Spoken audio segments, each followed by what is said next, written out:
নমস্কার বন্ধুরা, শ্রাবণী রান্নাঘরে আপনাদের সবাইকে স্বাগত জানিয়ে আমি আবারও একটা রান্নার ভিডিও নিয়ে আপনাদের সামনে চলে এসেছি। আজকের আমি আপনাদের দুটো ডিম আর দুটো আলু দিয়ে একটা অসাধারণ রেসিপি বানিয়ে দেখাবো। আশা করি আপনাদের ভালো লাগবে। তার জন্য কিন্তু আমার পুরো ভিডিওটা আপনাদের দেখতে হবে। আর দেখা শুরু করার আগে একটা লাইক দেবেন আর একটা সুন্দর কমেন্ট করতে কিন্তু ভুলবেন না। তাহলে চলুন আজকের আমি ডিম আর আলু দিয়ে কি বানাই সেটা আপনারা একবার দেখে নিন। রান্নাটা করার জন্য প্রথমে আমি এখানে দেখুন গ্যাসটা অন করে একটা কড়া বসিয়ে দিয়েছি। আর কড়ার মধ্যে দিয়েছি কিন্তু আমি 1 চামচ মতো সর্ষের তেল। এখানে কিন্তু আমি খুব বেশি প্রথমে সর্ষের তেল দেব না, আমি 1 চামচ মতো সর্ষের তেল দিয়েছি। তেলটা আমার প্রায় গরম হয়ে এসেছে। এই সময় আমি দেখুন এখানে আমি এখানে দুটো ডিম ভেঙে রেখে দিয়েছিলাম। সেই দুটো ডিমের মধ্যে আমি খুব অল্প পরিমাণে একটু নুন দেব, দিয়ে ডিমটা আমি একটু খুব ভালোভাবে ফেটিয়ে নেব। ডিমটা আমার এখানে ভালোভাবে ফেটানো হয়ে গেছে আর অন্যদিকে কিন্তু তেলটাও খুব ভালোভাবে গরম হয়ে গেছে। এইবারে আমি তেলের মধ্যে এই ফেটানো ডিমটা দিয়ে দেব। তেলের মধ্যে আমি ডিমটা দিয়ে দিলাম, দিয়ে এবারে ডিমটাকে কিন্তু এইভাবে একটু যেভাবে ভুজিয়া বানায় ডিমের, সেভাবে কিন্তু ডিমটা ভেজে আমি কিন্তু একটু ডিমের ভুজিয়া বানিয়ে নেব। ডিমটা আমি এখানে ভুজিয়া বানিয়ে নিয়েছি। দেখুন এইভাবে কিন্তু ডিমটা ভেজে নিতে হবে। ডিমটা আমার ভাজা হয়ে গেছে। এবারে আমি ডিমটাকে এইভাবে তুলে আলাদা করে রেখে দেব।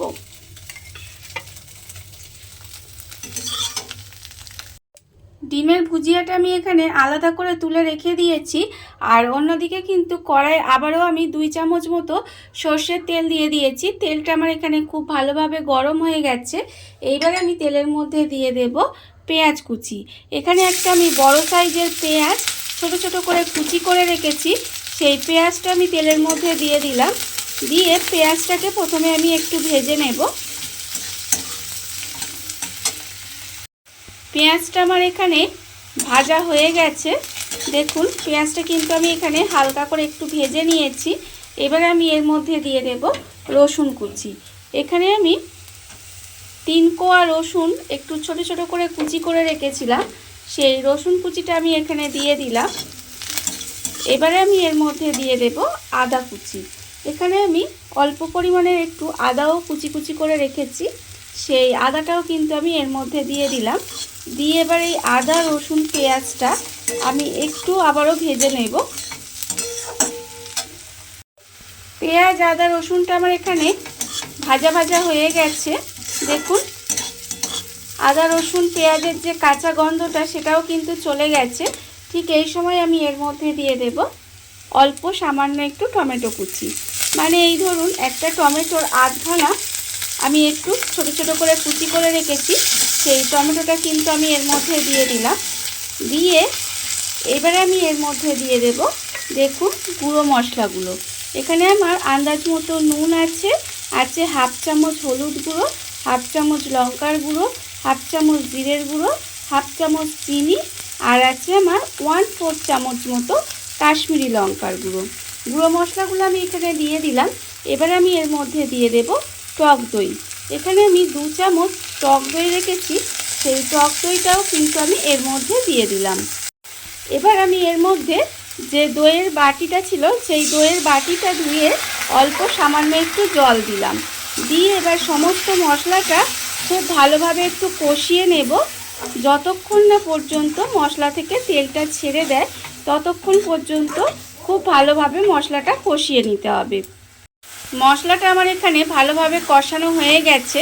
মশলাটা কিন্তু আমি এখানে খুব ভালোভাবে কষিয়ে নিয়েছি। দেখুন মশলা থেকে তেলও ছেড়ে দিয়েছে। এবারে এই সময় আমি এর মধ্যে দিয়ে দেব আলুটা। এখানে আমি দুটো মাঝারি সাইজের আলু একটু এইভাবে ছোট ছোট করে কেটে রেখেছি, সেই আলুটা আমি এর মধ্যে দিয়ে দিলাম। দিয়ে এবারে আলুটা দিয়ে কিন্তু খুব ভালোভাবে একটু কষিয়ে নেব। আমি কিন্তু আলুটা কিন্তু ভেজে রাখিনি, আপনারা চাইলে কিন্তু আলুটা প্রথমে ভেজেও নিতে পারেন, তারপরে এইভাবে রান্না করতে পারেন। আমি এখানে এমনি দিয়েই আলুটা রান্না করলাম। এইভাবে খুব ভালোভাবে আলুটা কিন্তু মশলার সঙ্গে কষিয়ে একটু ভাজা ভাজা করে নিতে হবে। আলুটা আমি এখানে মশলার সঙ্গে খুব ভালোভাবে কষিয়ে নিয়েছি।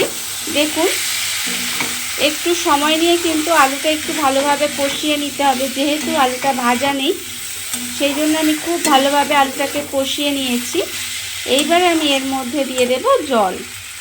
এখানে কিন্তু খুব বেশি জল ব্যবহার করব না, আলুটা সেদ্ধ হওয়ার মতো অল্প একটু জল আমি এর মধ্যে দিলাম। ছোটো বাটির 1 বাটি জল দিয়েছি, আর কিন্তু আমি অল্প একটু জল দেব, দিয়ে যাতে আলুটা খুব ভালোভাবে সেদ্ধ হয়ে যায়। এবারে এইভাবে একটু গ্যাসটা লোতে দিয়ে ঢাকা দিয়ে রান্না হতে দেব, যতক্ষণ না পর্যন্ত আলুটা ভালোভাবে সেদ্ধ হয়ে যায়। গ্যাসটা লোতে দিয়ে ঢাকা দিয়ে আমি কিছুক্ষণ এইভাবে রান্না হতে দিয়েছিলাম। দেখুন, এর ফলে কিন্তু আলুটা আমার খুব ভালোভাবে সেদ্ধ হয়ে গেছে। এবার যখন দেখবেন আলুটা সেদ্ধ হয়ে গেছে, তখন কিন্তু আমি এইভাবে খুন্তি দিয়ে দিয়ে আলুটা একটু ঘেটে দেব, মানে এই ধরুন আধ ভাঙা মতো আলুগুলো যেন হয়ে যায়। এইভাবে খুন্তি দিয়ে আমি একটু আলুগুলো ভেঙে ভেঙে দেব। আলুগুলো কিন্তু আমি এখানে খুব ভালোভাবে দেখুন ভেঙে ভেঙে দিয়েছি। এইবারে আমি এর মধ্যে দিয়ে দেব ডিমটা। যে ডিমটা আমি এখানে ভেজে রেখেছিলাম, সেই ডিমটা কিন্তু আমি এভাবে ওপর থেকে দিয়ে দিলাম। দিয়ে এবার ডিমটা খুব ভালোভাবে একটু মিশিয়ে নেব। মিশিয়ে এইভাবে আমি একটু 30 সেকেন্ড মতো রান্না করে নেব। ডিমটা মিশিয়ে আমি একটু এইভাবে রান্না করে নিয়েছিলাম। দেখুন, খুব সাধারণ রান্না, কিন্তু এইভাবে যদি আপনারা করেন তাহলে কিন্তু এর স্বাদ হবে অসাধারণ। আর রুটি, লুচি, পরোটা বা ভাত যে কোনো কিছুর সাথেই কিন্তু খেতে ভীষণ ভালো লাগবে। এইভাবে কিন্তু একবার হলেও বাড়িতে বানিয়ে দেখতে পারেন। এইবারে রান্নাটা আমার প্রায় হয়েই এসেছে। নামানোর আগে আমি শুধুমাত্র এর মধ্যে অল্প সামান্য একটু গরম মশলার গুঁড়ো দিয়ে দেব। দিয়ে আমি গরম মশলার গুঁড়োটা খুব ভালো করে মিশিয়ে নেব। মিশিয়ে গ্যাসটা অফ করে এইভাবে কিছুক্ষণ ঢাকা দিয়ে রেখে দিলেই কিন্তু রান্নাটা আমার রেডি হয়ে যাবে। দেখুন বন্ধুরা, বাড়িতে থাকা কত অল্প উপকরণ দিয়ে কত অল্প সময় কত সুন্দর একটা ডিম আর আলুর রেসিপি তৈরি হয়ে গেছে, আপনারা দেখতেই পেলেন। আর এটা কিন্তু খেতে ভীষণ ভালো হয়। আর আপনারা রুটি, লুচি, পরোটা, ভাত যে কোনো কিছুর সাথেই কিন্তু এটা বানিয়ে খেতে পারেন, খেতে কিন্তু ভীষণ ভালো হয়। আর এই ভিডিওটা যদি আপনাদের ভালো লেগে থাকে, আপনারা যদি ফেসবুক থেকে দেখে থাকেন পেজটি ফলো করে দেওয়ার অনুরোধ রইল। আর যদি ইউটিউব থেকে দেখে থাকেন চ্যানেলটি সাবস্ক্রাইব করে নেওয়ার অনুরোধ রইল। তাহলে চলুন ভিডিওটা আমি এখানেই শেষ করছি। আপনারা সবাই ভালো থাকবেন, সুস্থ থাকবেন। আবারও হাজির হব নতুন কোনো রান্না নিয়ে।